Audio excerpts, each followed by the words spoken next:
Vous êtes-vous déjà demandé ce qui se cache au plus profond des lieux les plus sécurisés du monde? Dans les sous-sols du Vatican, au cœur de bunkers gouvernementaux secrets, ou peut-être dans ces cités oubliées, enfouies sous les sables du temps? Et si les textes anciens disaient un vrai? Et si des artefacts d'une puissance inimaginable existaient réellement, des objets capables de guérir, d'anéantir des armées entières, ou même de modifier le cours de l'histoire? Aujourd'hui, nous allons nous lancer dans un périple à la frontière entre la foi et la science, le mythe et la réalité. Nous allons explorer 20 des artefacts religieux les plus mystérieux jamais découverts par l'humanité. Ce ne sont pas de simples objets anciens, ce sont des clés vers des énigmes que les chercheurs s'efforcent de résoudre depuis des décennies, voire des siècles. Certains pourraient n'être que d'habiles contrefaçons, mais d'autres soulèvent le doute même chez les sceptiques les plus endurcis. Êtes-vous prêt à lever le voile sur ces secrets? Alors préparez-vous, nous commençons. Avant de plonger dans notre classement, permettez-nous de préciser de quoi nous parlons exactement. Les artefacts religieux ou reliques sont bien plus que de simples objets anciens. Pour des millions, voire des milliards de personnes à travers le monde, ils représentent l'incarnation physique de leur foi. Il peut s'agir d'objets personnels de saints, de fragments de lieux sacrés ou d'éléments mentionnés dans les textes fondateurs. Leur histoire est souvent nimbée de légendes, transmises oralement de génération en génération. Mais que se passe-t-il lorsque ces objets tombent entre les mains des scientifiques? C'est là que commence un véritable affrontement. D'un côté, nous avons la foi, qui n'exige aucune preuve, de l'autre la méthode scientifique, froide et rationnelle, qui cherche à tout vérifier, mesurer et expliquer. Analyse au carbone 14, spectroscopie, tests génétiques, les moyens les plus avancés sont déployés. Et c'est précisément là que l'histoire devient passionnante. Parfois la science démystifie la contrefaçon avec aisance, prouvant que la relique a été fabriquée des centaines d'années après la date prétendue. Mais il arrive que les résultats des analyses ne fassent qu'ajouter au mystère, laissant les chercheurs dans une impasse totale. C'est précisément de ces cas que nous allons parler aujourd'hui, des artefacts qui refusent obstinément de s'intégrer à notre vision habituelle du monde. Commençons, si vous le voulez bien, par l'artefact le plus célèbre et le plus convoité de toute l'histoire de l'humanité, l'Arche d'Alliance. Selon la Bible, ce n'était pas un simple coffre, c'était le trône portatif de Dieu lui-même, conçu d'après ses plans personnels, transmis à Moïse sur le mont Sinaï. Fabriquée en bois d'acacia et intégralement recouverte d'or pur, elle contenait les tables de la loi, gravées des 10 commandements. Mais le plus important, c'était sa puissance. L'Ancien Testament raconte comment l'arche a stoppé des cours d'eau, fait s'écrouler les remparts de villes entières, comme ceux de Jéricho, et a réduit en cendres les ennemis des Israélites.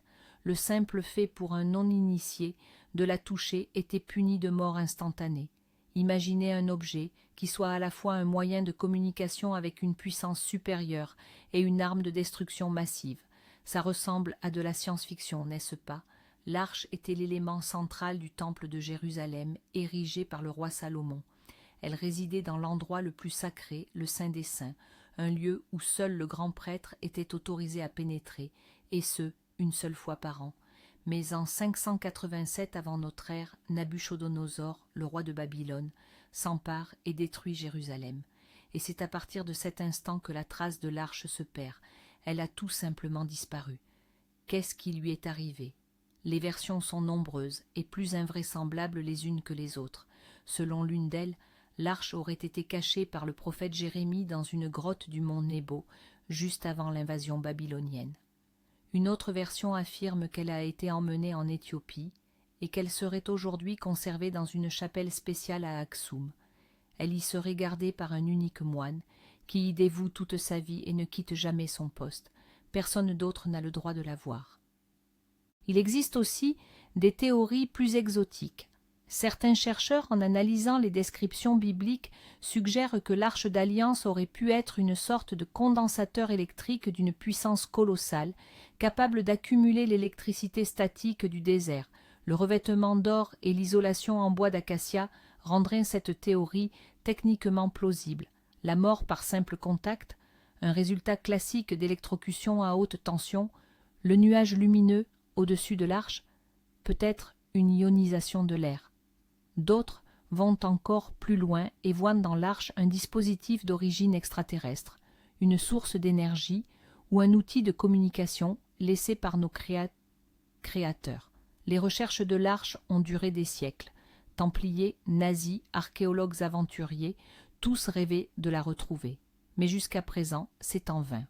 L'Arche d'Alliance demeure la plus grande énigme archéologique, symbole d'une connexion perdue avec le divin, et un objet qui, s'il est un jour découvert, changera à jamais notre monde. Imaginez les gros titres, l'Arche d'Alliance retrouvée. Que se passera-t-il après? Un extase religieux, des guerres pour sa possession, ou peut-être la plus grande déception de l'histoire. Pour l'instant, nous ne pouvons que spéculer, et ce n'est que le premier artefact de notre liste. Attaquons-nous maintenant à un objet que vous avez certainement croisé dans l'art, les livres et les films, le suaire de Turin.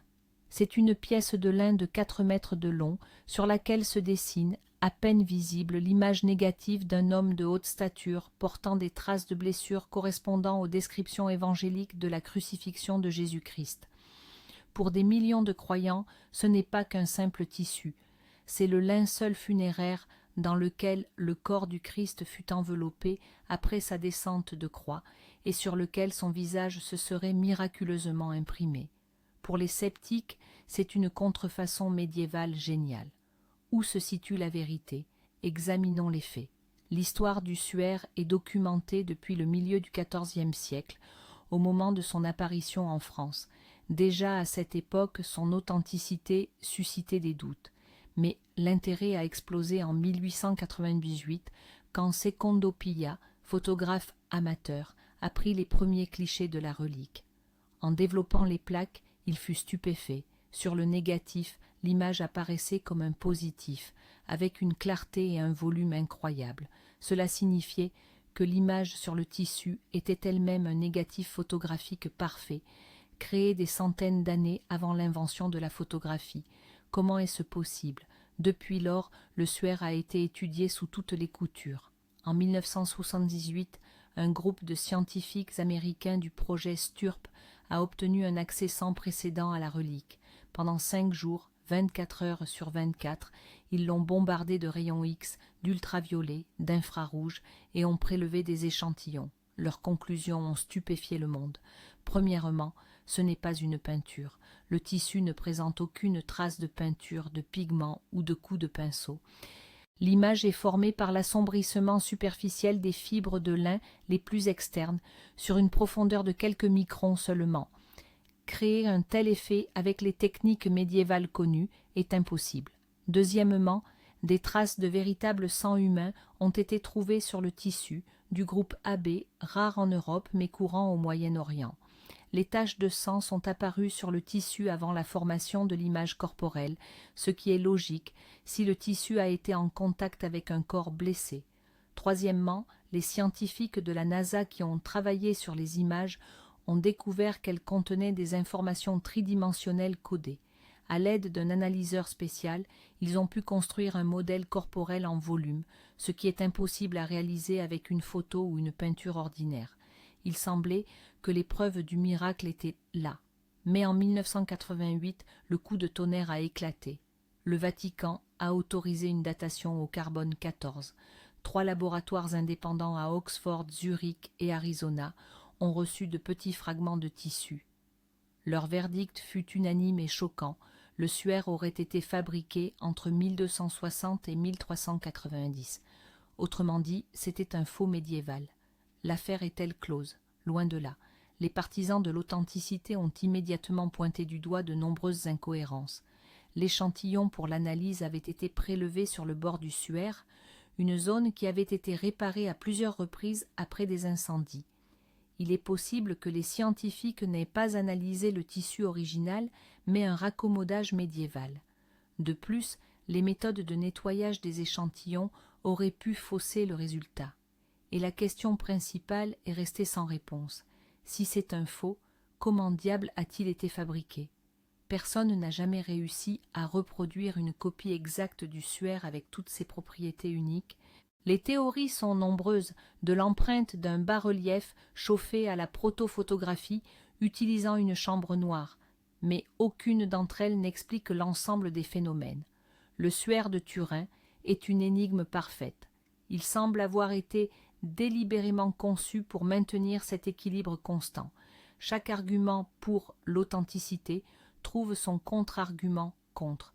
Cela nous force à choisir, croire au miracle ou croire en un faussaire médiéval génial qui avait des siècles d'avance sur son temps. Ou peut-être que la vérité se trouve quelque part au milieu. Si l'Arche d'Alliance incarne la puissance et le Saint-Suaire, le témoignage, notre prochain artefact symbolise la quête spirituelle et la vie éternelle. J'ai nommé le Saint Graal, la coupe utilisée par Jésus lors de la scène, et dans laquelle, selon la légende, Joseph d'Arimathie aurait recueilli son sang au pied de la croix. Dans la culture populaire, le Graal est perçu comme un chaudron magique conférant l'immortalité, la guérison et une prospérité sans fin. Mais qu'en est-il dans la réalité? Et a-t-il seulement existé? Étonnamment, la Bible elle-même ne fait aucune mention du statut particulier de cette coupe. Elle n'y figure que comme un simple ustensile. Le culte du Graal est né bien plus tard, au Moyen-Âge, grâce aux romans de chevalerie. Chrétien de Troyes, Wolfram von Eschenbach, Robert de Boron, ce sont ces poètes qui ont transformé une simple coupe en un objet mystique, le but ultime de toute quête chevaleresque. Les légendes du roi Arthur et des chevaliers de la table ronde partant à la recherche du Graal ont captivé l'imagination de toute l'Europe. Le Graal est devenu le symbole de la pureté, du sacrifice et du but spirituel le plus élevé. Mais où le chercher? Et c'est là que l'histoire devient fascinante. Des dizaines, voire des centaines d'églises et de cathédrales à travers le monde ont prétendu, et continuent de prétendre, détenir la véritable coupe. L'une des prétendues plus célèbres se trouve dans la cathédrale de Valence, en Espagne. Il s'agit d'une petite coupe en agate sombre, posée sur un socle élaboré, fait d'or et de pierres précieuses. Les analyses archéologiques ont montré que la coupe elle-même a bien été fabriquée au Moyen-Orient entre le IVe siècle avant Jésus-Christ et le 1er siècle après Jésus-Christ. Théoriquement, elle aurait donc pu se trouver sur la table lors de la scène. Le pape l'a utilisée plusieurs fois lors de messes, ce qui lui confère un poids indéniable aux yeux des fidèles. Un autre candidat notable est le Sacro Catino de Gênes, fabriqué en verre vert. Pendant longtemps, on a cru qu'il était taillé dans une seule émeraude. Il y a aussi le Calice d'Antioche, exposé au Metropolitan Museum de New York. C'est une simple coupe en argent, enchâssée dans un ornement plaqué or richement décoré. Mais de nombreux chercheurs estiment que la recherche d'un objet physique est une erreur. Ils affirment que le Graal est une métaphore et non une coupe. Par exemple, des ouvrages comme L'énigme sacrée, Holy Blood and Holy Grail et, bien sûr, le Da Vinci Code de Dan Brown ont popularisé la théorie selon laquelle sang Graal ne devrait pas être lu comme Saint Graal, mais comme sang royal. Selon cette hypothèse, le Graal ne serait pas un objet, mais une lignée, celle des descendants de Jésus-Christ et de Marie-Madeleine, qui auraient survécu secrètement jusqu'à nos jours, protégés par des sociétés occultes comme le prieuré de Sion. L'Église catholique, naturellement, considère cette théorie comme une hérésie, mais elle offre une explication plausible à l'échec de la quête d'une coupe physique. Peut-être que les chevaliers ne cherchaient pas un objet, mais un héritier. Cette version transforme toute l'histoire en une passionnante enquête policière, où les fondements même de la foi chrétienne sont en jeu. Le Saint Graal est plus qu'un simple artefact, c'est une idée, l'idée qu'il existe quelque chose, quelque part, capable d'étancher notre soif spirituelle, de guérir nos blessures et de répondre aux grandes questions de l'existence. Et c'est peut-être la raison pour laquelle il n'a jamais été retrouvé, parce que le vrai Graal, nous devons tous le trouver en nous-mêmes. Passons du symbole de la miséricorde à celui de l'autorité et de la puissance, la lance du destin que l'on appelle aussi la lance de Longin. Selon l'évangile de Jean, c'est avec cette lance que le centurion romain, Caius Cassius Longin, perça le flanc de Jésus crucifié pour confirmer sa mort. La légende raconte qu'à cet instant précis, le sang et l'eau qui jaillirent de la blessure et aspergèrent la lance lui conférèrent une force mystique extraordinaire. La légende est formelle. Celui qui possède cette lance détient le sort du monde. Mais attention, il y a une condition, perdre la lance, c'est s'assurer une mort prochaine. Cela ressemble à s'y méprendre au scénario d'un blockbuster hollywoodien. Et ce n'est pas un hasard. L'histoire de cet artefact est un véritable thriller historique. On retrouve la trace de la lance du destin à travers toute l'histoire européenne. Elle fut possédée par l'empereur Constantin le Grand, celui qui fit du christianisme la religion d'État de Rome. Charlemagne, fondateur du Saint-Empire romain germanique, qui, dit-on, l'a portée au cours de 47 campagnes militaires sans jamais connaître la défaite. Frédéric Barberousse, Napoléon Bonaparte. La liste des propriétaires légendaires est impressionnante. Chacun d'eux a atteint le sommet du pouvoir, tant que la lance était entre ses mains. Le chasseur de lance le plus célèbre du XXe siècle fut, bien sûr, Adolf Hitler. Les mystères occultes du Troisième Reich mériteraient une discussion à part entière, mais la lance du destin y occupait une place centrale. Hitler en était obsédé. En apercevant la lance au musée de la Hofburg à Vienne, il a senti son aura mystique et a décidé qu'elle devait lui appartenir. Après l'Anschluss de l'Autriche en 1938, sa première initiative fut d'ordonner le transfert de la lance à Nuremberg, le centre idéologique du nazisme. Il était convaincu qu'avec la lance entre ses mains, son Reich serait invincible. Et de fait, tant qu'il la possédait, l'Allemagne nazie a enchaîné les victoires. Mais quelle ironie du sort! Le 30 avril 1945, les troupes américaines s'emparaient du bunker de Nuremberg et mettaient la main sur la lance. Quelques heures seulement après, Adolf Hitler se suicidait dans son bunker à Berlin. La légende s'est réalisée avec une précision effrayante. Aujourd'hui, la fameuse lance de Vienne est de nouveau conservée à la Hofburg. Mais est-elle authentique? Une fois de plus, comme pour le Graal, nous avons plusieurs prétendants. Outre celle de Vienne, il y a la lance du Vatican, conservée dans la basilique Saint-Pierre à Rome, et la lance arménienne, dans la trésorerie d'Echmiadzin. Laquelle est la véritable? Des scientifiques ont examiné la lance de Vienne. L'analyse métallurgique a montré que son fer de lance a été forgé au 7e et 8e siècle de notre ère, soit des centaines d'années après la crucifixion. Cependant, elle est incrustée d'un petit clou qui serait l'un des clous de la Sainte Croix. L'analyse de ce clou a révélé qu'il pourrait effectivement avoir été fabriqué au 1er siècle en Palestine. Il est possible que ce clou soit la véritable source de pouvoir, et que le fer de lance ne soit qu'un sertissage tardif pour une relique plus ancienne et plus essentielle. La lance du destin est un symbole d'une puissance inouïe, le symbole de la façon dont la foi et le mysticisme peuvent influencer la politique et l'histoire concrète. S'agissait-il simplement de l'autosuggestion de grands dictateurs et empereurs qui, convaincus de la puissance de l'artefact, agissaient avec plus de détermination? Ou bien la lance porte-t-elle réellement une forme d'énergie capable de changer le cours des événements? La réponse à cette question restera peut-être à jamais un mystère. Mais une chose est sûre, l'histoire de cet objet nous rappelle de manière frappante que la soif de pouvoir est l'une des passions humaines les plus fortes et les plus dangereuses. Faisons maintenant un petit pas de côté par rapport aux reliques purement religieuses pour nous pencher sur un artefact qui relie la religion, la science et même, qui sait, les civilisations extraterrestres, le mécanisme d'Anticythère. En 1900, au large de l'île d'Anticythère, un groupe de pêcheurs d'éponges grecs découvre l'épave d'un ancien navire romain. Parmi les amphores, les statues et autres trésors, ils remontent à la surface un morceau de bronze informe, complètement encrouté de pierre. Personne ne se doutait qu'il s'agissait de la découverte la plus importante de toute l'histoire de l'archéologie sous-marine. Cet objet étrange est resté dans un musée pendant des décennies, jusqu'à ce que, dans les années 50, des scientifiques dessinent de le passer au rayon X. Ce qu'ils ont vu les a laissés sous le choc.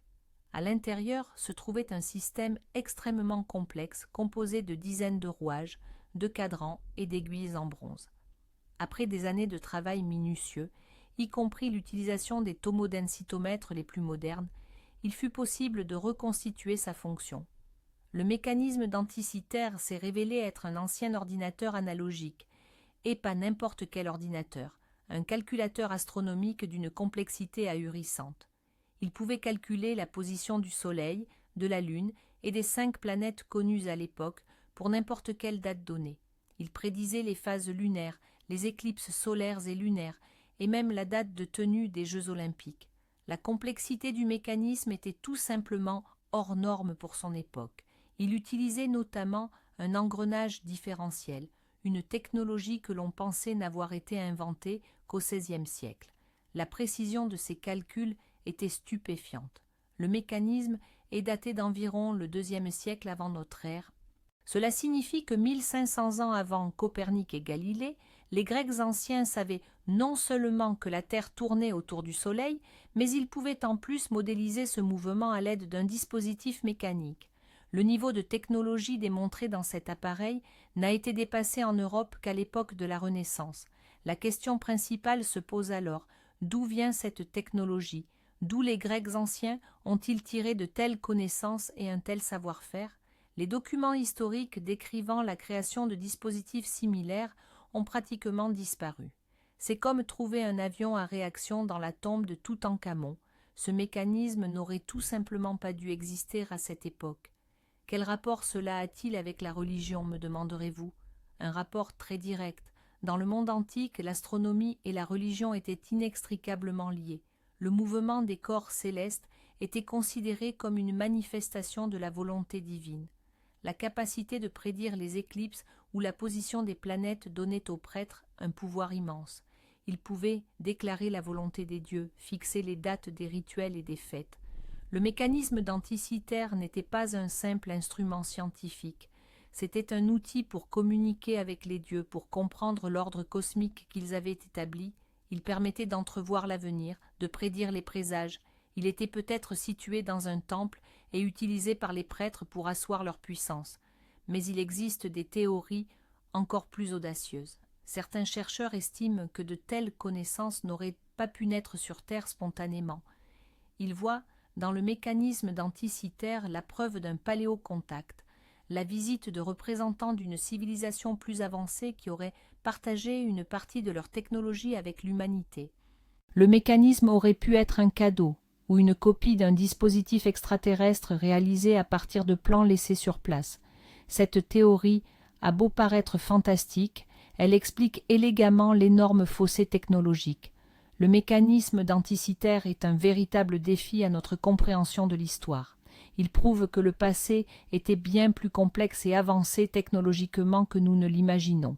Il efface la frontière entre la science et la magie, révélant que pour les anciens, il s'agissait souvent de la même chose.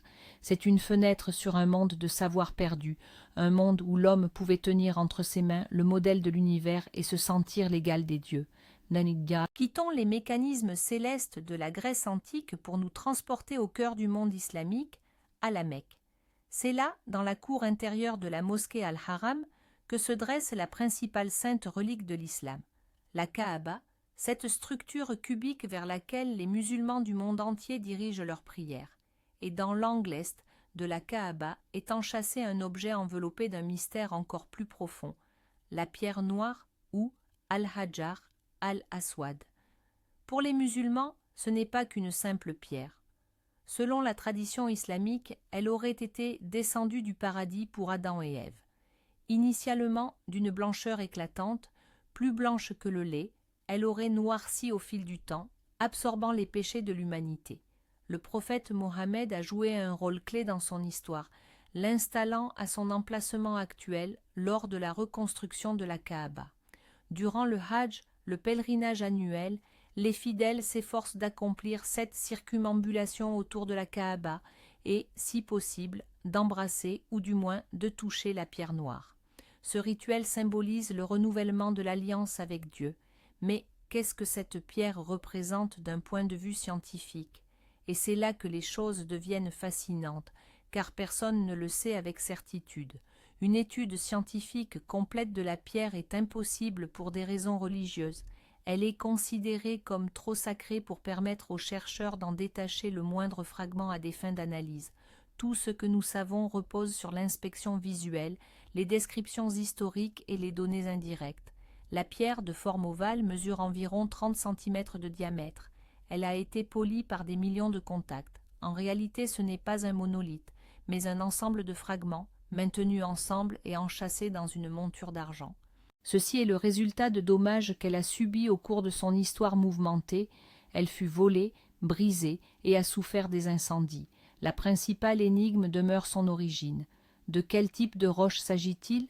L'hypothèse scientifique la plus répandue est qu'il s'agit d'une météorite. Cela correspond parfaitement à la tradition islamique qui évoque une origine céleste. Les météorites étaient, il est vrai, vénérées par de nombreuses cultures antiques comme des messagères divines. De plus, certaines descriptions historiques indiquent que la pierre pourrait flotter sur l'eau, une caractéristique de certains types de météorites ou de pseudo-météorites, comme la pierre ponce. D'autres versions suggèrent qu'il s'agirait d'une agate, de basalte, ou même d'un morceau de verre d'impact, formé lors de la chute d'une grande météorite dans le désert. Les géologues notent qu'il n'existe dans un rayon de plusieurs centaines de kilomètres autour de la Mecque aucun affleurement rocheux correspondant à la description de la pierre, ce qui plaide également en faveur d'une origine extraterrestre, ou du moins halogène. Il existe un autre détail intrigant. Dans l'Arabie pré-islamique, le culte des bétiles, des pierres sacrées que l'on croyait habitées par des divinités, était une pratique courante. Il est possible que la pierre noire ait été l'une de ces idoles païennes que le prophète Mohammed a sagement intégrées à la nouvelle religion monothéiste en lui donnant un sens nouveau. Cette intégration aurait permis d'unifier les tribus rivales autour d'un symbole commun qui leur était déjà familier. La pierre noire de la Kaaba est un exemple unique d'objet capable d'exister simultanément dans deux réalités. Dans la réalité de la foi, c'est un saphir paradisiaque, témoin de l'histoire de l'humanité depuis Adam jusqu'à nos jours. Dans la réalité de la science, c'est une anomalie géologique, un échantillon non étudié dont la composition et l'origine restent inconnues, et c'est peut-être dans cette dualité que réside sa plus grande force. Elle nous invite à nous interroger sur la frontière entre le terrestre et le céleste, et sur ce qui importe le plus pour l'âme humaine, la composition chimique ou le sens sacré dont nous investissons le monde qui nous entoure. Revenons aux racines de notre civilisation judéo-chrétienne, au sommet du mont Sinaï. Selon la Bible, c'est à cet endroit précis que s'est déroulé un événement fondateur de l'histoire humaine. Le prophète Moïse y aurait rencontré Dieu en personne, recevant non pas de simples instructions orales, mais un artefact physique, 2 tables de pierre sur lesquelles les 10 commandements furent gravés par le doigt de Dieu lui-même. Ces tables de la loi, également appelées tables de l'Alliance, sont devenues le socle moral et juridique de millions d'individus pour des millénaires. Mais quelles étaient exactement ces tables? Et surtout, que sont-elles devenues? La description biblique, elle, reste plutôt laconique. On parle de tables de pierre écrites du doigt de Dieu. Lorsque Moïse redescendit de la montagne et vit son peuple sombrer dans l'idolâtrie, adorant le veau d'or, il brisa les premières tables sous l'effet de la colère. Il dut alors retourner au sommet, tailler 2 nouvelles dalles de pierre, et Dieu y inscrivit à nouveau les mêmes commandements. Ce sont ces secondes tables qui furent placées dans l'arche d'alliance dont nous avons déjà parlé. Leur destin est donc intrinsèquement lié à celui de l'arche. Elles ont disparu avec elle. Adoptons un instant la perspective de l'archéologue et tentons d'analyser cette histoire sous un angle scientifique. Premièrement, de quelle pierre était-elle faite? Certaines traditions affirment qu'il s'agissait de saphir, non pas bleu, mais transparent, comme du cristal. La légende prétend qu'elles furent sculptées dans le trône de Dieu lui-même. C'est une image magnifique, mais peu probable d'un point de vue pratique. Le saphir est un minéral extrêmement dur. Y graver un texte dans des conditions rudimentaires aurait été quasi impossible. La plupart des chercheurs penchent donc pour une pierre plus courante, abondante dans la région du Sinaï, comme le granit ou le basalte. Deuxièmement, que contenait l'inscription? Nous avons l'image populaire de 2 dalles arrondies sur le dessus, portant chacune 5 commandements. Mais ceci n'est qu'une tradition artistique médiévale. Les traités antiques du Proche-Orient étaient souvent consignés sur 2 tablettes identiques, une pour chaque partie de l'accord. Il est donc possible que le texte complet des 10 commandements ait été inscrit sur les 2 tables à la fois. Le 3e mystère, et le plus crucial, est celui de la technologie, écrit par le doigt de Dieu. Comment l'interpréter? Faut-il y voir une lecture littérale, une énergie divine qui aurait gravé ou brûlé les lettres dans la pierre? Cela nous mène immédiatement aux confins de la science-fiction et des théories de paléocontact. Peut-être s'agissait-il d'une technologie avancée, s'apparentant au graveur laser, que les anciens n'auraient pu décrire autrement que comme le doigt divin. Ou bien est-ce une simple métaphore, signifiant que le texte fut dicté par Dieu et retranscrit par Moïse lui-même? Cette dernière option semble plus rationnelle, mais elle diminue légèrement l'aspect miraculeux décrit dans la Bible.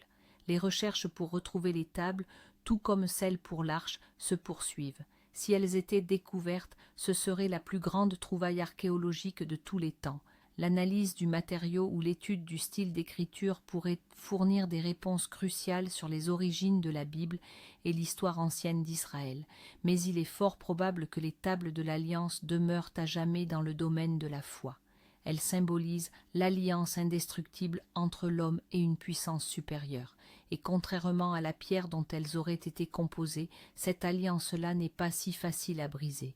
Au milieu du XXe siècle, dans des grottes désertiques près de la mer Morte, un jeune berger bédouin a fait une découverte que les scientifiques allaient rapidement qualifier de plus grande trouvaille archéologique du siècle.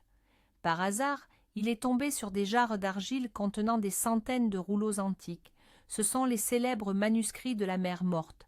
Ces fragments fragiles de parchemin et de papyrus, écrits il y a plus de 2000 ans, ont véritablement révolutionné notre compréhension de la Bible ainsi que l'histoire des débuts du christianisme et du judaïsme. Mais qu'est-ce qui les rend si exceptionnels? Premièrement, ce sont les plus anciennes copies de l'Ancien Testament que nous possédons. Avant cette découverte, les versions les plus vieilles remontaient au Moyen Âge. Les rouleaux des grottes de Qumran, eux, ont été rédigés entre le IIIe siècle avant notre ère et le 1er siècle de notre ère. C'est un bond de 1000 ans en arrière. En les comparant aux textes bibliques modernes, les chercheurs ont été stupéfaits. Les documents étaient pratiquement identiques. Cela prouvait l'incroyable fidélité avec laquelle les Écritures saintes avaient été copiées et transmises de génération en génération. Mais le plus fascinant ne résidait pas là. En plus des textes bibliques, les rouleaux contenaient des documents jusqu'alors inconnus, des règlements, des calendriers, des prophéties et des hymnes d'une mystérieuse communauté religieuse qui vivait à Qumran, non loin des grottes. La plupart des spécialistes pensent qu'il s'agissait des Esséniens, une secte juive de l'époque sur laquelle nous avions très peu d'informations. Ces écrits nous ont ouvert une fenêtre sur la pensée juive juste avant et pendant l'époque de Jésus-Christ. Et le tableau était bien plus complexe que ce que nous imaginions. Les Esséniens étaient des ascètes. Ils croyaient au dualisme du bien et du mal, de la lumière et de l'obscurité. Ils attendaient la fin imminente du monde et la venue de 2 messies, le Messie prêtre et le Messie roi. Beaucoup de leurs idées, et même certaines de leurs phrases, rappellent étonnamment ce que nous lisons dans le Nouveau Testament. Par exemple, leur chef était appelé le maître de justice, un homme persécuté et peut-être même assassiné par ses ennemis. Cela a poussé certains chercheurs à se demander Jean le Baptiste n'était-il pas un Essénien, et Jésus lui-même avait-il des liens avec cette communauté? Ces questions ont provoqué de vifs débats. La publication et la traduction des rouleaux ont traîné pendant des décennies, alimentant ainsi une vague de théories du complot. On racontait que le Vatican cachait délibérément des textes qui pourraient miner les fondements de la foi chrétienne. Par exemple, s'il existait un rouleau mentionnant Jésus comme un simple enseignant et non le Fils de Dieu, ou le décrivant comme un homme marié. En réalité, la plupart des retards étaient dus au travail minutieux et extrêmement complexe d'assemblage de milliers de minuscules fragments, comme un puzzle géant. Aucune bombe capable de détruire le christianisme n'a été trouvée. Le nom de Jésus n'y est d'ailleurs jamais mentionné. Pourtant, ils conservent leur mystère. qui les a réellement écrits? Étaient-ce vraiment les Esséniens, ou s'agissait-il d'une bibliothèque évacuée du temple de Jérusalem avant sa destruction? Que révèlent les textes chiffrés, dits cryptographiques, trouvés parmi les rouleaux? Et le plus grand mystère de tous, le rouleau de cuivre. Contrairement aux autres, il n'est pas écrit sur parchemin, mais gravé sur une fine feuille de cuivre. Il ne contient pas de texte religieux, mais une liste de 64 emplacements où sont cachés des trésors inestimables, des tonnes d'or et d'argent. Est-ce une véritable carte au trésor du temple de Jérusalem, dissimulée aux Romains, ou s'agit-il d'une mystification, une simple œuvre littéraire? Aucun des trésors mentionnés n'a jamais été retrouvé. Les manuscrits de la mer Morte sont moins un artefact mystique qu'un défi intellectuel. Leur énigme ne réside pas dans des propriétés surnaturelles, mais dans les questions qu'ils soulèvent sur notre propre histoire, nos croyances et l'origine de nos idées. Parlons maintenant d'artefacts qui se trouvent à la frontière même entre religion antique, science-fiction et mysticisme pur et simple, les crânes de cristal. Ces modèles de crânes humains sont sculptés dans des blocs de quartz transparents ou fumés. Leur origine est un véritable mystère, et les propriétés qu'on leur attribue sont absolument stupéfiantes. La légende veut que ces crânes soient l'héritage d'anciennes civilisations, telles que les Mayas, les Aztèques ou même les mythiques Atlantes. Il existerait 13 crânes antiques. Une fois réunis, ils dévoileraient à l'humanité une connaissance universelle, empêcheraient la fin du monde ou, au contraire, la provoqueraient. Certains ésotéristes vont jusqu'à dire que ces crânes sont de véritables ordinateurs cosmiques renfermant l'histoire complète de l'humanité. Ils auraient le pouvoir de guérir, de provoquer des visions et même de communiquer télépathiquement avec leurs détenteurs. Fascinant, n'est-ce pas? Le plus célèbre de ces artefacts est le crâne Mitchell Hedges, surnommé le crâne du destin. Selon la légende, il aurait été découvert en 1924 par Anna Mitchell Hedges, la fille adoptive d'un aventurier britannique, lors de fouilles sur le site maya de Lubantun, au Belize. Sculpté dans du cristal de roche d'une pureté absolue, le crâne est anatomiquement quasi parfait, y compris sa mâchoire inférieure amovible. Ses propriétés optiques sont stupéfiantes. La lumière pénétrant par la base est focalisée dans les orbites, les faisant littéralement s'allumer. Si l'on place la flamme d'une bougie derrière la nuque, on peut même voir l'image de la pièce entière apparaître dans les yeux. Mais voilà le hic. Lorsque les scientifiques du British Museum et du Smithsonian Institute ont décidé de soumettre cette belle histoire aux technologies modernes, le mythe a commencé à s'effondrer. Quand des microscopes électroniques ont révélé sur le crâne Mitchell Hedges, ainsi que sur d'autres spécimens célèbres, comme le britannique et le parisien, des traces d'outils modernes.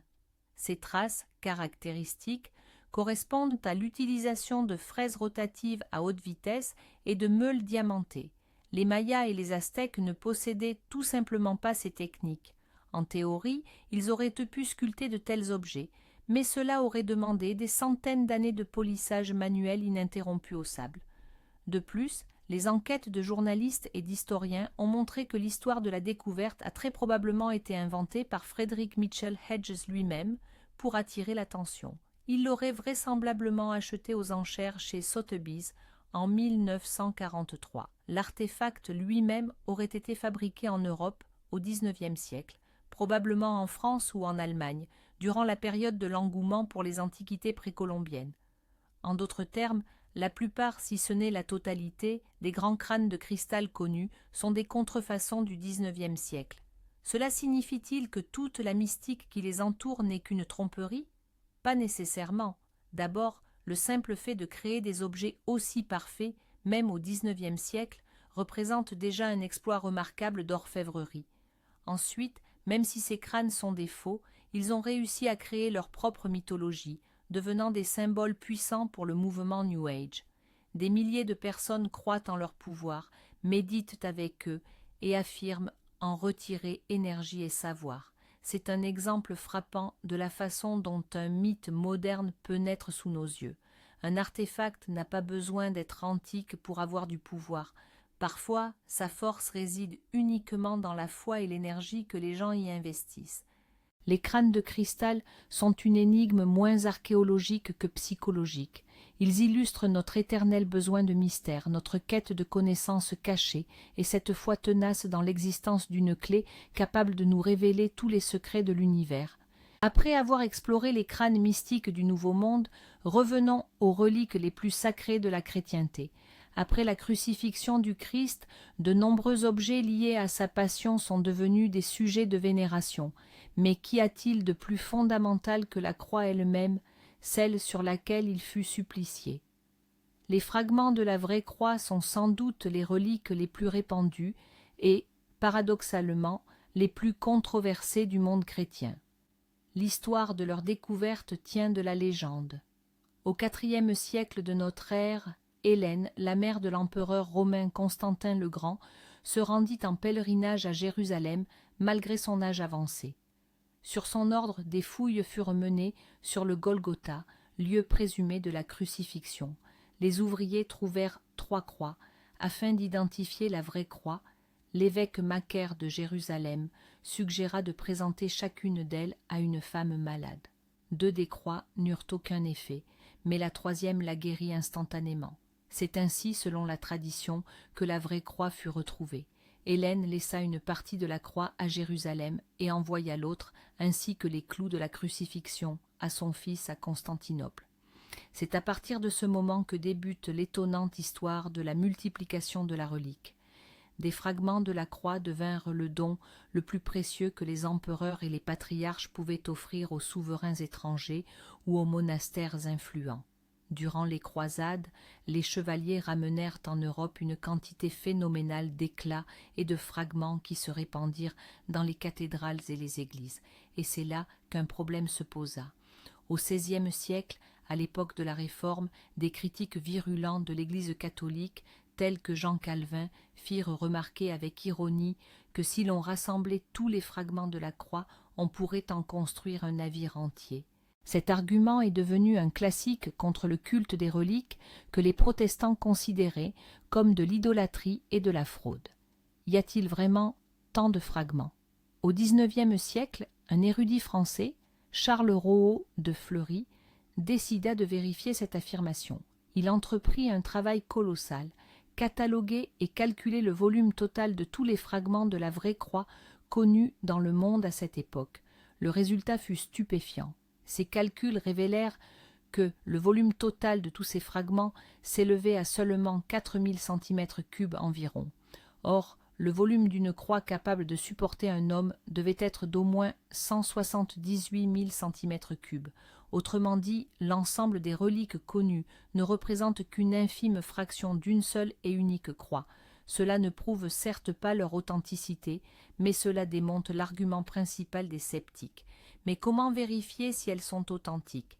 Il est pratiquement impossible de réaliser une datation au carbone 14 sur un éclat aussi minuscule, d'autant plus qu'il a été conservé pendant des siècles dans des reliquaires et soumis à diverses altérations. Les scientifiques ne peuvent que déterminer l'essence du bois. La majorité des fragments analysés proviennent du pin, ce qui correspond aux arbres qui poussaient en Palestine il y a 2000 ans. Mais encore une fois, cela ne prouve rien. Le mystère des fragments de la vraie croix est celui de la foi et de la confiance. Pour le croyant, toucher une telle relique offre la possibilité de ressentir physiquement un lien avec les événements de l'Évangile. Pour le sceptique, ce n'est qu'un morceau de vieux bois. La vérité, comme souvent, se situe quelque part entre les deux. Il est indéniable que parmi ces milliers de fragments se trouvent de nombreuses contrefaçons, créées au Moyen Âge pour attirer les pèlerins. Mais qui peut affirmer avec certitude qu'il n'y en a pas au moins une qui se souvient réellement du contact des mains du Christ? C'est cette incertitude même qui maintient la relique vivante, obligeant chaque génération à trancher par elle-même la question de son authenticité. Arrêtons-nous un instant d'évoquer les récits purement bibliques pour explorer une légende européenne, bien qu'elle soit profondément ancrée dans la mythologie chrétienne. L'épée dans la pierre. Cette image évoque immédiatement le roi Arthur, les chevaliers de la table ronde, l'enchanteur Merlin et le château de Camelot. Selon la version la plus célèbre de cette légende, après la mort du roi Uther Pendragon, la Grande-Bretagne sombra dans le chaos. Pour désigner l'héritier légitime, Merlin fit apparaître sur la place publique un bloc de pierre surmonté d'une enclume dans laquelle était fichée une épée. L'inscription gravée sur le rocher était claire: « Quiconque retirera cette épée de l'enclume est de droit de naissance le roi de toute l'Angleterre. » De nombreux chevaliers puissants et nobles s'y essayèrent sans succès. Seul le jeune Arthur, simple écuyer, retira le fourreau avec aisance, prouvant ainsi son droit au trône. Cette histoire est un mythe classique de l'élection divine, rappelant que la véritable grandeur ne vient pas de la force ou du statut social, mais de la pureté du cœur et d'une destinée supérieure. Mais que se passerait-il si je vous disais que l'épée dans la pierre n'est pas seulement une légende? Et si elle existait réellement? En Italie, en Toscane, au sommet du mont Montesiepi, se dresse une chapelle. À l'intérieur, directement incrustée dans le sol de pierre, on peut voir la poignée et quelques centimètres de la lame d'une vieille épée. Non, ce n'est pas une installation moderne. C'est l'épée de Saint Galgano. L'histoire de Galgano Guidotti est étonnamment le reflet inversé de celle d'Arthur. Il vécut au XIIe siècle et était un chevalier noble, mais réputé dissolu et brutal. Un jour, il eut une vision de l'archange Michel, qui l'appela à renoncer à sa vie terrestre. Galgano se moqua de l'appel et déclara qu'il lui serait plus facile d'enfoncer son épée dans la pierre que de changer sa manière de vivre. Sur ces mots, il frappa le rocher avec son épée, s'attendant à ce qu'elle se brise. Mais l'épée, à son grand étonnement, pénétra la pierre comme un couteau dans du beurre. Bouleversé par ce miracle, Galgano renonça à la chevalerie, devint ermite et s'installa près du lieu du prodige. Après sa mort, il fut canonisé, et une chapelle fut construite autour de la fameuse épée. Pendant longtemps, on a cru qu'il ne s'agissait que d'une belle histoire, et que l'épée était une contrefaçon. Cependant, de récentes études scientifiques ont forcé à reconsidérer ce récit. Des chercheurs de l'université de Pavie ont réalisé une analyse métallurgique de l'épée, utilisant un balayage radar pour ne pas endommager la relique. Les résultats ont confirmé que le style et la composition métallique de l'arme correspondent parfaitement au XIIe siècle, l'époque où vivait Galgano. De plus, le radar a révélé qu'il existe une cavité sous la pierre, contenant deux objets qui ressemblent à des restes humains. Cela concorde avec une autre partie de la légende, selon laquelle le diable aurait envoyé des assassins pour tuer Galgano, mais ils furent dévorés par des loups et leurs ossements restèrent sur place. Bien sûr, cela ne prouve pas que l'épée ait été enfoncée dans la pierre par un miracle. Il est possible qu'il y ait eu une fissure dans le rocher, ou qu'elle ait été insérée plus tard. Mais le fait demeure, il existe en Italie une authentique épée du XIIe siècle, fichée dans la pierre, et le plus étonnant, c'est que l'histoire de Saint Galgano est antérieure aux premières mentions écrites de l'épée dans la pierre, telles qu'elles apparaissent dans les légendes arthuriennes. Cela a conduit certains chercheurs à une hypothèse choquante. Et si ce n'était pas l'épée de Galgano qui imitait l'histoire d'Arthur, mais l'inverse? Et si les récits de ce miracle réel en Toscane étaient parvenus aux oreilles des romanciers médiévaux, les inspirant pour créer l'un des épisodes les plus célèbres de la littérature mondiale? Un véritable saint chrétien aurait ainsi servi de prototype à un roi mythique. L'épée dans la pierre de Montesiepi est un artefact stupéfiant qui brouille les frontières entre l'histoire, le mythe et la religion. Elle nous rappelle que les légendes les plus incroyables peuvent avoir un fondement bien réel.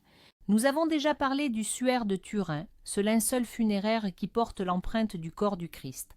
Mais la tradition chrétienne recèle une autre image non faite de main d'homme, tout aussi énigmatique. Le mandilion, connu aussi sous le nom d'achéropoïète. Selon la légende, il s'agit d'un linge ou d'un voile sur lequel s'est imprimé le visage de Jésus de son vivant. L'histoire raconte que le roi Abgar d'Édesse, atteint de la lèpre, envoya son peintre personnel à Jésus pour qu'il réalise son portrait. L'artiste cependant n'y parvenait pas. Le visage du Christ était d'une clarté telle qu'il était impossible à peindre. Jésus lava alors son visage, l'essuya avec un tissu, et son image se manifesta sur l'étoffe. Ce linge fut envoyé au roi Abgar, qui recouvra la santé au contact de la relique. Cette icône devint la principale sainte relique et protectrice de la cité. Elle y fut conservée pendant des siècles. Au Xe siècle, l'empereur byzantin, désirant ardemment la relique, mit le siège devant Édesse. Il accepta de lever le siège et de libérer les prisonniers en échange du mandilion. L'image fut transférée en grande pompe à Constantinople et placée dans le palais impérial. Cependant, en 1204, les croisés prirent et pillèrent Constantinople. C'est à partir de ce moment que la trace du mandilion est perdue. Où a-t-il bien pu s'évanouir? C'est là que l'histoire prend un tournant fascinant, la reliant directement au suaire de Turin. Des chercheurs tels que l'historien Ian Wilson ont avancé une théorie audacieuse. Le mandilion et le suaire ne font qu'un. Ils supposent qu'à Édesse et à Constantinople, le suaire était conservé plié de manière à n'exposer que le visage. C'est pourquoi on le décrivait comme un petit linge ou un simple morceau de tissu carré. Plusieurs éléments étayent cette hypothèse. D'abord, sur de nombreuses icônes et monnaies byzantines censées copier le mandilion, Jésus arbore les mêmes caractéristiques physiques uniques que l'homme du suaire. Cheveux longs, barbe, forme particulière du nez. Ce sont trop de coïncidences pour parler de hasard. Ensuite, des témoignages historiques attestent qu'à Constantinople, outre le linge au visage, il existait une autre relique, les linceuls funéraires du Christ portant l'empreinte complète du corps. Peut-être est-il devenu évident à un certain moment qu'il s'agissait du même objet. Après le sac de Constantinople, la relique aurait pu tomber entre les mains des chevaliers templiers qui l'auraient conservée secrètement. Après la dissolution de leur ordre, elle aurait refait surface en France au XIVe siècle, le point de départ de l'histoire que nous connaissons. Cette théorie comble avec élégance les siècles obscurs de l'histoire du suaire de Turin, la période précédant son apparition en France. Si cela s'avérait exact, l'histoire du suaire gagnerait un millénaire de crédibilité. Cependant, cette hypothèse n'est pas sans faille. Les descriptions du mandilion évoquent une image du Christ vivant, les yeux ouverts, alors que le suaire représente un homme décédé. Les défenseurs de la théorie expliquent que les iconographes, en copiant l'image, l'auraient animée pour respecter les canons de l'époque. Une autre version soutient que le mandilion était bel et bien un objet distinct et qu'il aurait été acheminé à Rome après 1204. Il y serait conservé aujourd'hui sous le nom de voile de Véronique. La légende de Véronique qui essuya le visage de Jésus sur le chemin du Golgotha rappelle étrangement l'histoire d'Abgar. Il pourrait s'agir de deux versions de la même tradition. L'énigme du mandilion est un véritable polar historique. S'agissait-il d'une relique autonome ou simplement de la partie d'un autre objet bien plus grand? Il ne nous reste qu'à rassembler les preuves indirectes pour tenter de reconstituer le chemin de cette image mystérieuse qui pourrait bien être le tout premier et le plus fidèle portrait du fondateur d'une des plus grandes religions du monde. Loin des images figées, penchons-nous sur un prodige qui se déroule sans cesse sous nos yeux, le sang de saint Janvier.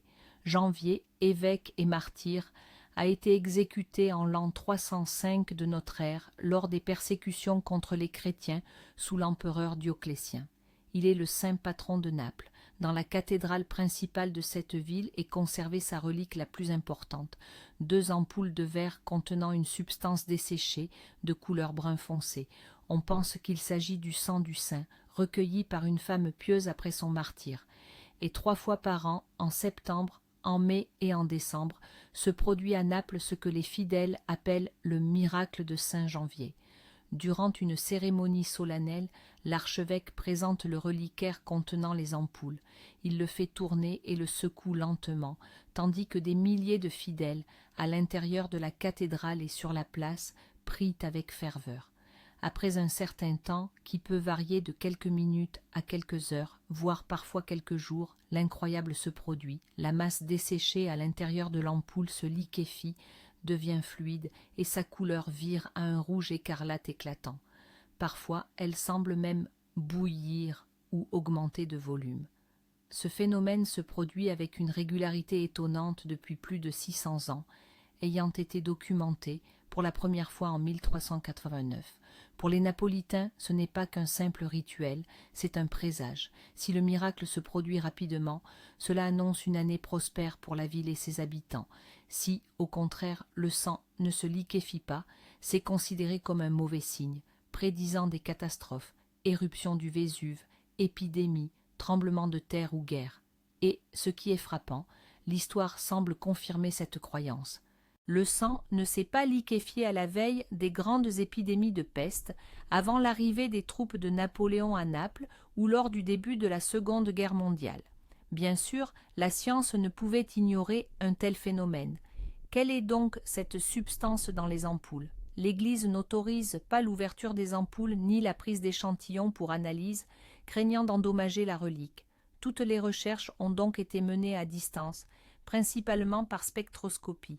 En 1989, un groupe de scientifiques italiens a analysé le spectre d'absorption de la lumière par la substance et a conclu qu'il correspondait parfaitement à celui de l'hémoglobine. Cela signifie qu'il s'agit très probablement de sang humain. Mais comment pourrait-il passer de l'état solide à l'état liquide? Les sceptiques y voient, bien entendu, un tour de passe-passe habile. L'hypothèse scientifique la plus courante est celle de la thixotropie. Les fluides thixotropes sont des gels qui se liquéfient lorsqu'ils sont agités ou soumis à une contrainte mécanique, puis redeviennent solides au repos. Le ketchup ou certaines peintures en sont des exemples. Dans les années 90, des chimistes italiens ont réussi à créer en laboratoire un gel à base d'hydroxyde de fer hydraté dont la couleur et le comportement ressemblaient étonnamment au contenu de l'ampoule. Ils ont avancé que les alchimistes médiévaux auraient très bien pu posséder les connaissances nécessaires pour créer une telle substance. Cependant, cette théorie présente des faiblesses. Premièrement, personne n'a jamais observé l'archevêque secouer violemment le reliquaire. Il effectue des mouvements lents et fluides. Deuxièmement, la liquéfaction n'est pas systématique. Elle prend parfois des heures ou n'a pas lieu du tout, ce qui est étrange pour un simple processus chimique. De plus, le volume et la viscosité du liquide varient d'une fois à l'autre. Le miracle de Saint-Janvier demeure l'une des anomalies les plus intrigantes et les mieux documentées. C'est un exemple parfait de la confrontation entre la foi et la science. La science propose une explication plausible mais non totalement prouvée. La foi y voit une intervention divine directe, et les habitants de Naples, eux, continuent simplement de prier et d'espérer que le sang de leur saint patron se liquéfiera de nouveau, leur offrant l'espoir d'un avenir meilleur. Pour l'heure, explorons les recoins les plus obscurs et inquiétants de la foi populaire, là où la religion côtoie dangereusement la sorcellerie. La main de gloire. Elle figure parmi les artefacts les plus macabres et les plus déroutants du folklore européen. Imaginez la main gauche momifiée d'un meurtrier exécuté par pendaison. On y loge, entre les doigts serrés, des bougies dont la cire est confectionnée à partir de la graisse du défunt, et la mèche tressée avec ses propres cheveux. Ce chandelier sinistre, selon la légende, détenait de puissants pouvoirs. Le plus notable, celui de plonger dans un sommeil profond tous les occupants de la maison qu'un voleur venait de pénétrer. Les serrures et les portes s'ouvraient sans effort devant lui, et les victimes restaient endormies jusqu'à l'extinction des flammes. Ces flammes ne pouvaient être éteintes qu'avec du lait ou du sang, l'eau n'ayant absolument aucun effet. Fait intéressant, si l'une des bougies, placée sur un doigt, refusait de s'allumer, cela indiquait qu'un occupant était encore éveillé. L'origine de cette superstition est assez obscure.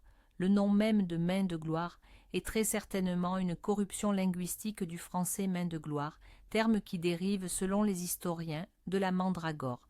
La racine de cette plante, qui évoque une petite silhouette humaine, était elle aussi réputée pour ses pouvoirs occultes. Il est probable que ses propriétés magiques aient été progressivement attribuées à cet artefact encore plus terrifiant. La préparation de la main exigeait un rituel particulièrement macabre. Elle devait être coupée du corps du pendu durant la nuit, salée puis séchée, soit au soleil, soit dans un four avec des herbes spécifiques. Ce n'est qu'après ce processus qu'elle était considérée comme apte à l'usage. Tout ceci pourrait être tiré d'un conte gothique ou d'une histoire à glacer le sang digne des romans de Harry Potter, où cet objet fait d'ailleurs une apparition. Pourtant, le fait le plus étonnant est qu'au moins un exemplaire de cet artefact a traversé les siècles. Il est exposé au musée de Whitby, en Angleterre. Il s'agit d'une véritable main humaine, desséchée, découverte dans le mur d'une ancienne demeure. Les analyses ont confirmé qu'il s'agissait bien d'une main humaine et que son mode de conservation correspond étrangement au rituel décrit jadis. Nous ignorons si elle fut un jour utilisée conformément à sa légende. Quel rapport avec la religion? De prime abord, aucun. Il s'agit de magie pure, et de la plus noire, mais à y regarder de plus près, on perçoit une troublante distorsion des pratiques religieuses établies. Le culte des reliques de saints, cette foi inébranlable dans le pouvoir miraculeux conservé par une partie du corps d'un homme juste, n'est-ce pas la même mécanique que la croyance en la puissance de la main d'un scélérat, mais avec un signe négatif? Dans les deux cas, on adhère à l'idée qu'un objet physique peut être l'hôte d'une énergie surnaturelle recueillie au moment du trépas de l'individu. L'une est l'énergie de la sainteté, l'autre celle du péché et de la violence. Par ailleurs, la main de gloire constitue un parfait exemple de ce que l'on nomme la religion populaire. Au Moyen-Âge et même bien après, les gens du peuple évoluaient dans un univers où les dogmes chrétiens s'entremêlaient sans cesse aux vieilles superstitions païennes. Ils allaient à l'église le dimanche tout en craignant les esprits des foyers et les amulettes magiques. La main de gloire est l'émanation de ce monde, un monde où la ligne entre la prière et l'incantation, entre l'eau bénite et la graisse du pendu, était dangereusement mince et poreuse. Elle nous rappelle qu'en dessous de l'histoire officielle des religions, il existe toujours une strate parallèle, une zone d'ombre faite de terreur et de rituels, essentielle pour saisir la psychologie humaine. C'est un artefact qui provoque l'effroi, mais qui nous révèle la part sombre de notre nature et sa quête éternelle de pouvoir sur le monde, même en employant des moyens aussi atroces. Quittons cette main sinistre pour nous intéresser à un ouvrage non moins funeste, le Codex Giga, également surnommé la Bible du diable. Il s'agit du plus grand manuscrit médiéval existant. Ses dimensions sont stupéfiantes, 92 cm de haut, 50 cm de large et 22 cm d'épaisseur. Son poids atteint 75 kg. Pour fabriquer un tel livre, il a fallu la peau de 160 ânes. Mais il n'est pas célèbre uniquement pour sa taille. À l'intérieur, en plus du texte intégral de la Bible, on trouve les Antiquités judaïques de Flavius Joseph, les étymologies d'Isidore de Séville, des traités médicaux, un recueil d'incantations et, surtout, l'énorme, l'inquiétante illustration du diable qui occupe une page entière. C'est à cause de ce dessin ainsi que de la légende entourant sa création que le manuscrit a obtenu son surnom. L'histoire raconte que le codex fut écrit au début du XIIIe siècle dans un monastère de Bohême, aujourd'hui en République tchèque.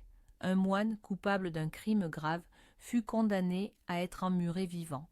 Pour sauver sa vie, il promit à l'abbé d'écrire en une seule nuit un livre qui contiendrait toutes les connaissances humaines et glorifierait le monastère. Comprenant qu'il ne pourrait y arriver seul, le moine fit appel non pas à Dieu, mais au diable. Il offrit son âme en échange de son aide pour achever l'ouvrage. Le diable accepta et aida le moine à terminer le travail avant l'aube. En remerciement, le moine copiste dessina sur l'une des pages le portrait de son co-auteur. Bien sûr, ce n'est qu'une légende. Pourtant, l'analyse scientifique du manuscrit a révélé plusieurs découvertes stupéfiantes qui rendent cette histoire encore plus mystérieuse. Premièrement, l'analyse graphologique indique que l'intégralité du livre, de la première à la dernière page, a été rédigée par la même personne. L'écriture est incroyablement régulière et uniforme. On ne distingue aucun signe de fatigue, de maladie ou de vieillissement, ce qui se serait inévitablement produit si le travail avait duré de nombreuses années. La composition de l'encre est également identique tout au long du manuscrit. Les paléographes estiment que pour réaliser un tel volume de travail sans compter les illustrations et la calligraphie, il aurait fallu au moins 5 années d'écriture continue, travaillant jour et nuit. Si l'on tient compte du régime de travail normal d'un moine médiéval, cela aurait pris de 20 à 30 ans. Comment une seule personne a-t-elle pu maintenir une identité d'écriture absolue pendant si longtemps? C'est l'une des principales énigmes du Codex Gigas. Deuxièmement, parlons de cette fameuse illustration du diable. Elle est unique dans la miniature médiévale. Le diable n'est pas représenté comme une créature laide ou grotesque, mais comme une figure puissante, presque royale, occupant toute la page. Il est représenté de profil, accroupi, les mains levées, vêtu uniquement d'un pagne d'hermine, symbole de la royauté. Cette image contraste fortement avec celle de la page adjacente, qui montre la cité céleste. Le livre semble ainsi présenter deux forces, deux voies, la divine et la diabolique. Il reste un autre mystère. 8 pages ont été arrachées du livre. Que contenaient-elles? Nul ne le sait. Il s'agissait peut-être des statuts du monastère où le codex fut créé, ou bien elles contenaient les incantations les plus dangereuses ou certaines révélations que les propriétaires ultérieurs ont jugé bon de dissimuler. Le codex Giga est passé entre de nombreuses mains, a été butin de guerre et a survécu à des incendies. Il est aujourd'hui conservé à la Bibliothèque royale de Stockholm. Ce n'est pas un simple livre, c'est un monument au labeur, à la patience humaine et peut-être au désespoir. La légende du pacte avec le diable est très probablement une métaphore de l'effort titanesque, presque surhumain, qu'il a fallu déployer pour créer ce chef-d'œuvre. Mais en contemplant ses lignes régulières et son sinistre portrait, il est difficile d'écarter l'idée que l'aide de forces surnaturelles ait pu être nécessaire. Notre liste a déjà abordé des miracles liés au sang et aux images. Parlons maintenant d'un phénomène qui ressurgit régulièrement aux 4 coins du globe, provoquant une vague d'émotions, de controverses et de pèlerinages. Les statues qui pleurent. L'histoire est simple et se répète avec une régularité troublante. Une statue ordinaire de la Vierge Marie, de Jésus ou d'un saint en plâtre, en bois ou en porcelaine se met soudain à pleurer. De ses yeux perlent des gouttes de liquide, ressemblant à des larmes, du sang ou du myrrhe, cette huile parfumée. Cela peut se produire dans une église, un monastère, ou même au sein d'une maison privée. La nouvelle du miracle se répand instantanément. Des milliers de fidèles affluent vers la statue pour constater le phénomène, prier et, peut-être, obtenir une guérison. Les autorités ecclésiastiques, cependant, accueillent généralement ces nouvelles avec la plus grande prudence. Elles ouvrent alors une enquête longue et méticuleuse. Une commission spéciale interroge les témoins, examine la statue et l'environnement alentour, et bien sûr, elle prélève le fameux liquide pour analyse. Que révèlent ces analyses? Les résultats sont extrêmement variés. Dans la grande majorité des cas, le miracle n'a pas lieu. Les larmes ne sont que de l'eau ordinaire, souvent de la condensation due à un changement de température, ou alors de la sève émanant du bois, utilisé pour sculpter la statue. La cause peut aussi résider dans des micro-fissures dans le matériau laissant filtrer l'humidité, ou même la colle utilisée pour fixer les yeux de la statuette. Les cas de fraude pure et simple ne sont pas rares. Des individus cherchant à attirer l'attention, à se faire connaître ou à s'enrichir grâce aux pèlerins peuvent verser discrètement de l'eau ou de l'huile. Dans une affaire en Italie, la police a même découvert que le propriétaire d'une statue pleureuse contrôlait l'écoulement des larmes de sang à l'aide d'une télécommande. Cependant, certains cas défient toute explication simple. L'un des plus célèbres s'est déroulé dans la ville japonaise d'Akita dans les années 70. Une statue en bois de la Vierge Marie, située dans un monastère local, non seulement pleurait, mais elle saignait également. De plus, l'une des religieuses, sœur Agnès Sasagawa, recevait des révélations de sa part. Le phénomène a duré plusieurs années et a été observé par des centaines de personnes, y compris des équipes de télévision. Des scientifiques de l'université d'Akita ont analysé le liquide. Leur conclusion fut sans appel. Les larmes étaient du liquide lacrymal humain et le sang du véritable sang humain du groupe AB. Personne n'a pu expliquer comment ces substances avaient pu apparaître sur une statue en bois. Après une longue enquête, l'évêque local puis le Vatican ont officiellement reconnu les événements d'Akita comme étant de nature surnaturelle. Un autre cas célèbre s'est produit à Syracuse, en Sicile, en 1953. Un bas-relief en plâtre représentant le cœur de Marie, suspendu au-dessus du lit d'un couple, s'est mis à verser des larmes humaines. Le phénomène a persisté 4 jours et a été attesté par des centaines de personnes. L'analyse chimique menée par un collège de médecins a confirmé que le liquide était, par sa composition, identique à des larmes humaines. Ce cas fut également reconnu par l'Église comme un miracle authentique. Le phénomène des statues qui pleurent demeure un champ de bataille entre la foi, la science et la psychologie. Les sceptiques soutiennent que même dans les cas inexpliqués, une raison rationnelle existe toujours, que nous n'avons simplement pas encore découverte. Peut-être s'agit-il de réactions chimiques rares ou d'effets capillaires. Les croyants y voient un signe d'en haut, un appel à la repentance ou un témoignage de la compassion divine envers l'humanité.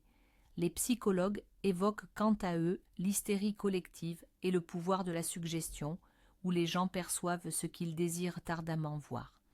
Mais comment expliquer les résultats des analyses chimiques? Les statues pleureuses restent à la frontière de notre compréhension, nous obligeant à nous demander: le monde matériel est-il parfois capable d'échapper aux lois de la physique, ou est-ce simplement que nous ne connaissons pas encore toutes ces lois? Laissons les merveilles de côté pour aborder des énigmes technologiques si en avance sur leur temps qu'elles semblent avoir été l'œuvre, non pas de l'homme, mais des dieux ou d'extraterrestres. Le pilier de fer de Delhi. Au cœur du complexe Qutub Minar, à Delhi, se dresse une structure sidérante, une colonne de fer de plus de 7 mètres de haut et pesant environ 6 tonnes et demie. D'après l'inscription qu'il porte, il aurait été érigé au IVe siècle de notre ère en l'honneur du roi Chandragupta II. Mais ce n'est pas son histoire qui est la plus stupéfiante, c'est son état de conservation. Exposé aux moussons indiennes en plein air depuis plus de 1500 ans, ce pilier n'a pratiquement pas rouillé. Sa surface n'est recouverte que d'une fine couche de patine qui, paradoxalement, le protège de toute corrosion ultérieure. Comment est-ce possible? N'importe quel morceau de fer laissé dans ces conditions serait réduit en poussière en quelques décennies. Or, cette colonne se dresse comme si elle avait été coulée hier. Cela a donné naissance à une quantité de mythes. Certains racontaient qu'elle était faite de fer météoritique naturellement inoxydable. D'autres affirmaient que les anciens métallurgistes indiens maîtrisaient des technologies secrètes perdues depuis. Les adeptes de la théorie des paléocontacts, quant à eux, l'ont évidemment déclaré artefact d'origine extraterrestre. Mais que nous dit la science? Les recherches modernes ont levé une partie du voile, sans pour autant dissiper complètement le mystère. L'analyse chimique a révélé que la colonne est composée d'un fer d'une pureté étonnante. Son taux atteint 90,72%. Cependant, le secret principal ne réside pas dans la pureté, mais dans les impuretés. Le métal contient une quantité de phosphore anormalement élevée. C'est ce phosphore qui, réagissant avec le fer et l'oxygène en présence d'humidité, crée sur la surface du pilier une pellicule extrêmement fine, invisible à l'œil nu, de phosphate de fer. Ce film agit comme une couche protectrice passive qui empêche toute corrosion. En d'autres termes, les maîtres anciens, sans le savoir, ont créé de l'acier inoxydable 1500 ans avant son invention officielle. Mais ce n'est pas tout. La technologie de fabrication est tout aussi stupéfiante. Il ne s'agit pas d'une seule coulée, elle a été forgée à partir de morceaux de fer en loupe ou fer d'affinage, soudés ensemble par soudage à la forge. Imaginez l'effort titanesque, chauffé à blanc et soudé des pièces de métal de plus de 6 tonnes au total. Cela nécessitait d'immenses fourneaux, des marteaux puissants et une maîtrise technique incroyable. Le niveau de la métallurgie indienne à cette époque se situait à une hauteur inégalée dans le reste du monde. Le croisement de la foi et de la technique. Quel est le lien avec la religion? En Inde, comme dans beaucoup de cultures anciennes, la métallurgie était considérée comme un art sacré proche de l'alchimie. Les forgerons n'étaient pas de simples artisans, mais presque des magiciens, capables de transformer la pierre, le minerai, en métal. Les processus de fusion et de forge étaient accompagnés de rituels et de prières. Le pilier de fer n'est pas qu'un simple monument au roi, c'est aussi un devaja, un poteau rituel symbolisant l'axe du monde, le lien entre la terre et le ciel. Selon les croyances locales, si l'on se place dos au pilier et qu'on parvient à l'encercler complètement de ses bras en joignant les doigts, n'importe quel vœu se réalisera. La colonne de Delhi est un artefact qui se situe au carrefour de la science, de la technologie et de la croyance. Elle démontre que les civilisations antiques possédèrent des connaissances que nous commençons tout juste à redécouvrir. Ces connaissances étaient-elles le fruit d'une longue évolution et de découvertes fortuites, ou ne sont-elles que des fragments d'une grande proto-science, héritée de cultures encore plus anciennes et disparues, l'énigme du pilier de Delhi est l'énigme de notre savoir perdu. Revenons une fois de plus sur la figure du prophète Moïse. Nous avons déjà évoqué les tables de la loi qu'il a reçues au mont Sinaï, mais il possédait un autre attribut de pouvoir non moins crucial, son bâton. Selon la Bible, ce n'était pas un simple morceau de bois. C'était l'instrument par lequel s'exerçait la puissance divine. C'est avec ce bâton que Moïse réalisa le premier miracle devant Pharaon, le transformant en serpent, qui dévora les serpents des magiciens égyptiens. Avec ce même bâton, il a infligé à l'Égypte une grande partie des 10 plaies. Un coup de ce bâton a suffi à fendre les eaux de la mer Rouge pour laisser passer son peuple. Et c'est encore lui qui a fait jaillir l'eau d'un rocher dans le désert afin d'abreuver les Israélites. Le bâton de Moïse est l'archétype même de la baguette magique, le symbole d'une autorité accordée d'en haut et du pouvoir de faire des miracles. Mais à quoi ressemblait-il vraiment ? La Bible reste très discrète à ce sujet. Il s'agissait simplement d'une canne que Moïse utilisait pour garder ses moutons avant son appel par Dieu. Certaines traditions affirment qu'il aurait été fabriqué en bois d'amandier. Une légende plus fantastique prétend même qu'il aurait été créé par Dieu lors du 6e jour de la création, transmis à Adam, puis passé de patriarche en patriarche jusqu'à Moïse. Il aurait, dit-on, porté les noms sacrés de Dieu gravés sur sa surface. Après la mort de Moïse, on pense que le bâton fut conservé dans le temple de Jérusalem, aux côtés de l'arche d'alliance. Naturellement, sa trace se perd après la destruction du temple par les Babyloniens. Où a-t-il bien pu disparaître ? Comme pour l'arche, les théories abondent. Selon l'une d'elles, il aurait été caché et se trouverait toujours quelque part sous le mont du Temple. Une autre suggère qu'il aurait été transporté et qu'il serait aujourd'hui l'une des plus grandes reliques de l'islam. Au palais de Topkapi à Istanbul, dans le pavillon du manteau sacré, un bâton est conservé parmi d'autres reliques de prophètes. Ses gardiens affirment qu'il s'agit du véritable bâton de Moïse. Il fut apporté à Istanbul par le sultan Sélim Ier après sa conquête de l'Égypte au XVIe siècle. Bien entendu, il est impossible de prouver son authenticité. C'est avant tout une question de foi. Mais examinons cet artefact sous un autre angle. Et si les descriptions bibliques des miracles n'étaient que des représentations métaphoriques de phénomènes ou de technologies bien réelles? Prenons l'exemple de la transformation du bâton en serpent. Certains illusionnistes égyptiens réalisent encore aujourd'hui un tour avec le cobra du Nil.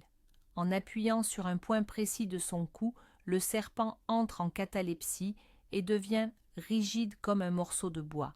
Moïse, ayant grandi à la cour de Pharaon, connaissait peut-être ce secret. Quant aux eaux de la mer qui se séparent, certains universitaires associent cet événement à des phénomènes naturels, comme un tsunami provoqué par l'éruption du volcan de Santorin ou un vent violent ayant repoussé l'eau sur des hauts fonds. Le bâton n'aurait alors été que l'outil symbolique par lequel Moïse dirigeait ses forces. L'eau jaillissant du rocher, Moïse, enfin connaisseur du désert, savait peut-être où frapper la roche poreuse pour localiser une source cachée. Certes, ces explications rationalistes retirent à l'histoire son aura miraculeuse, mais elles ne diminuent en rien la grandeur de Moïse en tant que leader, qui a su guider son peuple hors de l'esclavage. Le bâton de Moïse, qu'il soit réel ou mythique, demeure un symbole puissant. Il incarne l'idée que, dans les mains d'un homme guidé par un objectif supérieur, même l'objet le plus simple peut devenir l'instrument capable de changer le monde. Et peut-être que la véritable magie ne réside pas dans le bâton lui-même, mais dans la foi et la volonté de celui qui le brandit. Maintenant, direction le Mexique. Nous allons nous pencher sur des artefacts qui ont provoqué sans doute les plus vives controverses dans la communauté scientifique et qui sont devenus le symbole des partisans du créationnisme, cette théorie de la création du monde qui rejette l'évolution. Il s'agit des fameuses figurines d'Acambaro. En 1944, Waldemar Julsrud, un marchand allemand installé dans la petite ville mexicaine d'Acambaro, découvre au pied de la colline El Toro quelques statuettes en céramique qui affleurent du sol après une forte pluie. Intrigué, il engage un fermier local pour effectuer des fouilles. Le résultat va dépasser toutes ses attentes. Pendant plusieurs années, plus de 30 000 figurines sont extraites de la terre, et ce qu'elles représentent est tout simplement incroyable. À côté de statuettes humaines, manifestement de différentes races allant des Polynésiens aux Caucasoïdes, on trouve une quantité phénoménale de figurines, de dinosaures, et de toutes sortes, tricératops, stégosaures, iguanodons, tyrannosaures.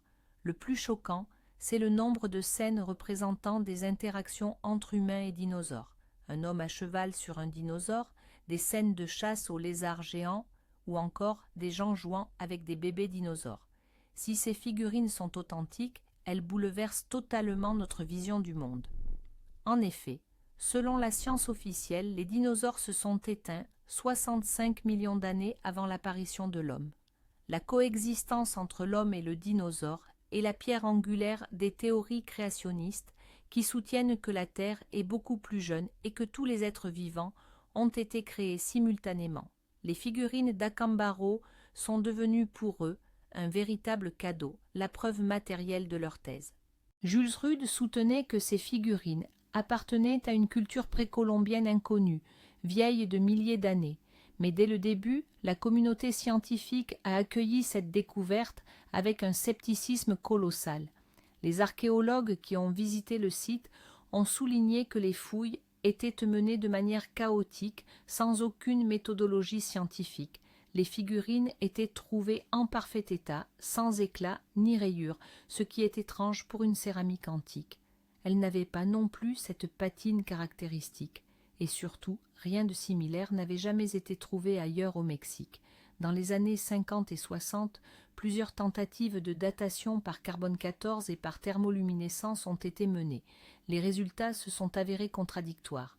Certains tests ont indiqué un âge de plusieurs milliers d'années, d'autres ont montré que les figurines avaient été cuites très récemment. Les sceptiques affirment que les résultats positifs étaient dus soit à une contamination des échantillons par de la matière organique, soit à des erreurs de méthodologie.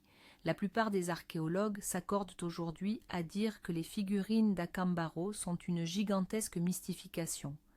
Très probablement, elles ont été fabriquées par la famille du fermier engagé par Julsrud, qui profitait de sa naïveté et de sa passion pour la collection. Des locaux ont raconté qu'il modelait les statuettes la nuit, inspirées par des images trouvées dans des bandes dessinées, des livres et des films sur les dinosaures. Cela expliquerait à la fois la diversité des espèces représentées et leur fréquente incohérence avec les reconstructions scientifiques. Cependant, les partisans de l'authenticité ne baissent pas les bras. Ils insistent sur le nombre colossal de figurines. Fabriquer 30 000 pièces sans attirer l'attention aurait été extrêmement difficile. Ils affirment également que certains des reptiles représentés étaient inconnus de la science dans les années 40, mais ont été découverts plus tard. Et ils continuent de poser la question essentielle. Et si la science se trompait? Et si les peuples anciens avaient réellement vu des dinosaures vivants, peut-être les derniers spécimens d'une espèce en voie d'extinction, les figurines d'Acambaro sont l'exemple classique des artefacts embarrassants. Elles ne correspondent pas au paradigme scientifique établi, et la réaction qu'elles suscitent est très révélatrice. Pour certains, ce ne sont que des balivernes, des contrefaçons qui ne méritent aucune attention. Pour d'autres, elles sont la clé de la véritable histoire de la Terre, une histoire qui nous serait cachée. Or, la vérité, comme souvent, se trouve peut-être quelque part entre les deux. C'est peut-être effectivement un faux. Mais c'est aussi un rappel que toute théorie scientifique n'est qu'un modèle temporaire et qu'il faut toujours être prêt à ce qu'un seul et unique artefact nous oblige à remettre en question tout ce que nous pensions savoir. Terminons notre liste avec un artefact qui, s'il n'est peut-être pas doté de pouvoirs mystiques, renferme un secret tout aussi captivant que les précédents. C'est l'énigme d'une langue indéchiffrée, le disque de Phaistos. En 1908, l'archéologue italien Luigi Pernier effectuait des fouilles du palais minoen à Phaistos, sur l'île de Crète. Dans les réserves d'un temple, il a mis au jour un petit disque d'argile cuite d'environ 16 cm de diamètre. Ses deux faces étaient couvertes d'une spirale de symboles étranges imprimés dans l'argile avant sa cuisson. C'était le fameux disque de Phaistos. Les spécialistes ont immédiatement compris qu'ils étaient face à une découverte unique. Premièrement, il s'agit du plus ancien texte imprimé de l'histoire. Les symboles n'ont pas été tracés à la main, mais appliqués à l'aide de poinçons ou de tampons préfabriqués. Autrement dit, 2500 ans avant Gutenberg, les Minoens utilisaient déjà le principe de la composition typographique. Deuxièmement, et c'est le point essentiel, personne ne sait ce qu'il contient. L'écriture du disque de Phaistos ne ressemble à aucun système d'écriture connu. Il ne comporte que 242 signes, regroupés en mots séparés par des lignes verticales. On dénombre 45 symboles uniques. Parmi eux, des représentations d'humains, un homme qui court, une tête ornée de plumes, d'animaux, un oiseau, un poisson, un chat, de plantes, de navires, d'armes et d'outils. Le disque est daté d'environ 1700 ans avant notre ère, l'apogée de la civilisation minoenne. Depuis sa découverte, les plus brillants esprits en cryptographie et en linguistique tentent de le décrypter. Jusqu'à présent, sans succès. Pourquoi est-il si difficile à déchiffrer? Premièrement, le texte est beaucoup trop court. Pour décrypter de manière fiable une écriture inconnue, il faut disposer de bien plus de matière. Deuxièmement, nous ignorons la langue dans laquelle il est rédigé. S'agit-il d'un dialecte minoan ou peut-être de la langue d'un peuple étranger avec lequel les Crétois étaient en contact? Troisièmement, nous ne connaissons pas le contenu ni la nature de ce texte. Est-ce un hymne religieux, une incantation, un inventaire de marchandises, un décret royal, un poème? L'approche du décryptage varie énormément selon ces hypothèses. Les théories et les hypothèses abondent. Certains chercheurs cherchent des parallèles avec d'autres écritures anciennes, comme les hiéroglyphes égyptiens ou le louvite. D'autres recourent à des méthodes mathématiques et statistiques, analysant la fréquence et l'ordre d'apparition des symboles. D'autres encore estiment qu'il ne s'agit pas du tout d'une écriture, mais d'un jeu, d'un calendrier ou d'un référentiel astronomique. Il existe aussi des versions plus exotiques, comme celle d'un message provenant de l'Atlantide, voire même de civilisations extraterrestres. Son caractère unique et son isolement par rapport à d'autres découvertes ont conduit certains chercheurs à suggérer qu'il pourrait s'agir d'une contrefaçon fabriquée par l'archéologue Pernier lui-même. La majorité des spécialistes rejettent cependant cette thèse, car la technologie de fabrication et le style iconographique correspondent parfaitement à l'époque minoenne. Quel est le lien entre le disque de Phaistos et la religion? Il est direct. Sa découverte dans un complexe de temples indique très probablement une fonction religieuse ou rituelle. De nombreux symboles, comme la tête à plumes ou le bouclier, trouvent des parallèles dans l'art religieux minoan. La plupart des chercheurs s'accordent à dire que le disque contient un texte sacré, peut-être un hymne adressé à la déesse mère, divinité centrale du panthéon minoen. Si tel est le cas, nous tenons là un fragment d'une religion perdue, une clé pour décrypter la vie spirituelle de l'une des civilisations les plus brillantes et mystérieuses du monde antique. Le disque de Phaistos est le symbole même du silence de l'histoire. Il est là, devant nous. Nous pouvons le toucher, examiner chacun de ces symboles, mais il refuse de nous parler. C'est un défi lancé à notre intellect, un rappel cinglant de tout ce que nous ignorons encore de notre passé. Et c'est peut-être là que réside sa plus grande valeur. Il nous oblige à poursuivre nos recherches, à poser des questions et à espérer qu'un jour, ce cercle d'argile, comme tant d'autres artefacts de notre liste, finira par nous livrer son secret. Nous voici arrivés au terme de notre voyage à travers le monde des artefacts religieux les plus énigmatiques, de l'Arche d'Alliance, capable de raser des cités, jusqu'aux disques d'argile, témoins silencieux d'une langue oubliée. Qu'est-ce qui unit toutes ces histoires? Une seule observation, simple mais fondamentale. Notre monde est bien plus complexe et mystérieux qu'il n'y paraît de prime abord. Chacun de ces 20 objets remet en cause notre vision habituelle du monde. Le linceul de Turin, avec son image tridimensionnelle impossible à reproduire même aujourd'hui. Le mécanisme d'Anticythère, qui prouve que nos ancêtres maîtrisaient des technologies que nous pensions modernes. Ou encore le sang de Saint-Janvier, qui refuse obstinément de se soumettre aux lois de la chimie sous les yeux de milliers de témoins. Ces artefacts sont des zones frontières, des lieux où se confrontent la foi et le scepticisme, le miracle et la science, l'histoire et le mythe. Ils nous montrent que la science n'a pas réponse à tout, et que la foi, en retour, n'est pas toujours aveugle ou dénuée de fondement. Peut-être que la vérité ne consiste pas à choisir un camp, mais à apprendre à exister dans cet espace d'incertitude en conservant l'ouverture d'esprit et un sens critique aiguisé. Ces objets ne sont pas de simples morceaux de bois, de pierre ou de métal. Ce sont des miroirs dans lesquels se reflète la quête éternelle de l'humanité. La quête de sens, la recherche d'un lien avec quelque chose de plus grand que nous, la recherche de réponses aux grandes questions. Qui sommes-nous?